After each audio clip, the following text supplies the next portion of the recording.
আসসালামু আলাইকুম। ডেইলি লিমন ব্লগে আপনাদের সকলকে আবারও স্বাগত জানাচ্ছি। চলে এলাম আরেকটি নতুন ভিডিও নিয়ে। ইদানিং আমাকে ঘন ঘন রংপুর থেকে গ্রামের বাড়িতে আসতে হয়।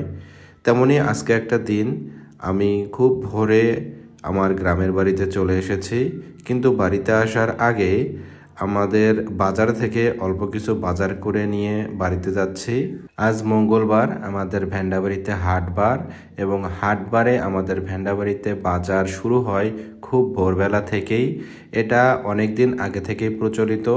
এই মাঠটার নাম হচ্ছে ফখরুদ্দিন মাঠ। এই মাঠ সম্পর্কে ভিডিও আমি এর আগে আপনাদের সঙ্গে শেয়ার করেছিলাম।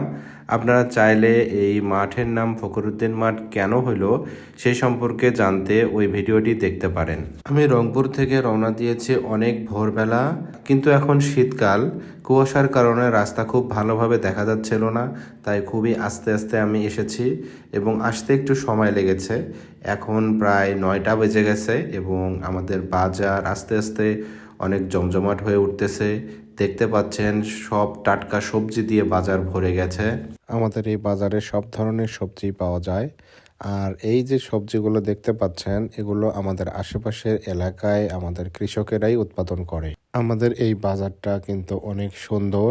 আর এখানে যেহেতু ফাঁকা একটা মাঠ আছে, এই মাঠটাতে আমাদের সব ধরনের শাকসবজি থেকে শুরু করে ধান, চাল সবেরই হাট বসে। এখন আমি যে জায়গাটাতে আছি এটা হচ্ছে সবজির হাট।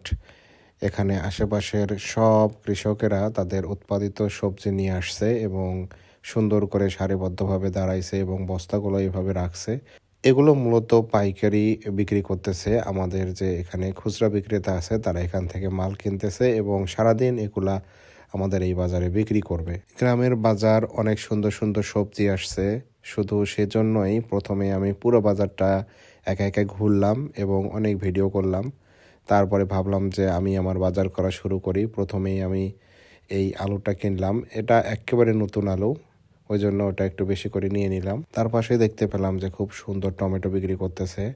এই টমেটোগুলো দেখুন একেবারে ফ্রেশ, এখনই জমি থেকে তুলে নিয়ে আসছে। আর টমেটো আমার খুবই প্রিয়, এজন্য টমেটো 1 কেজি নিয়ে নিলাম। আসলে যে কোনো সবজির এলাকা ভেদে তার স্বাদের ভিন্নতা আছে, কারণ এক এক জায়গার মাটির কোয়ালিটি এক এক রকম। যে জায়গায় আমার বাড়ি সেই জায়গার মাটিটা একবারে ভিন্ন এবং এখানে যে ধরনের সবজিগুলো উৎপাদন হয় এগুলোর স্বাদ অনেক ভালো থাকে। এবং আমি যেহেতু অনেকদিন থেকে রংপুরে থাকি, রংপুরে এবং আমার বাড়ির সবজির মধ্যে পার্থক্য আমি বুঝতে পারি। তো ঘুরতে ঘুরতে আমার বাজার করা শেষ হয়ে গেল।